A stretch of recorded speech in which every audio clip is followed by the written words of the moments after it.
Et on commence avec ce chiffre, 13 milliards. C'est le montant du déficit annuel des comptes sociaux.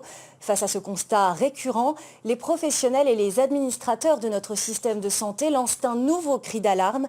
Tous ensemble, ils dénonçaient ce matin lors d'une conférence de presse l'inaction des élus face à une situation financière devenue catastrophique. Bernard Lassos et Claude Lindor. CAFAT, CHT, direction, administrateurs et personnel soignant, tous unis pour exprimer leur ras-le-bol et dire « ça suffit ».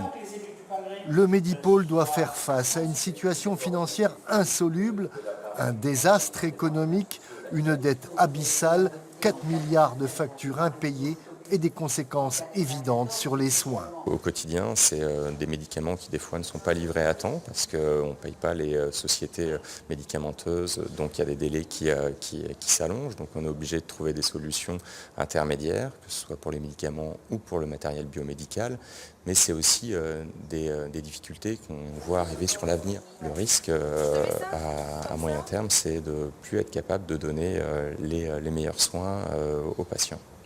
Chronique d'une mort annoncée, on s'en approche. Avec son déficit de 13 milliards par an, la CAFAT pourrait être le coupable idéal. C'est en grande partie elle qui finance, à 80%, les centres hospitaliers du territoire. Mais on ne doit pas oublier les provinces qui refusent désormais, via l'AMG, de payer leur part. Problème de gestion, la direction s'en défend, qui a réduit son budget de plus de 3% en 2020.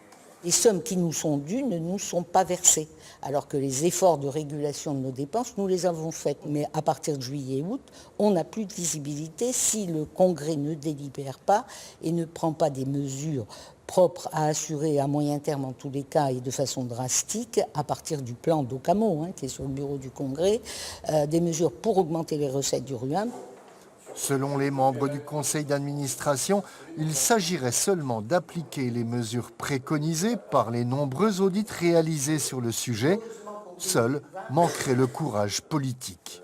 Il faut un courage politique pour le faire. Depuis 10 ans, des décisions ont été prises au niveau des responsables du territoire qui n'étaient pas conformes aux besoins de santé du territoire. Donc on se retrouve aujourd'hui à des obligations d'avoir certainement des mesures à prendre qui vont être tout à fait à la fois impopulaires et coûteuses pour chacun d'entre nous si on veut continuer à avoir un système de santé qui soit celui d'aujourd'hui.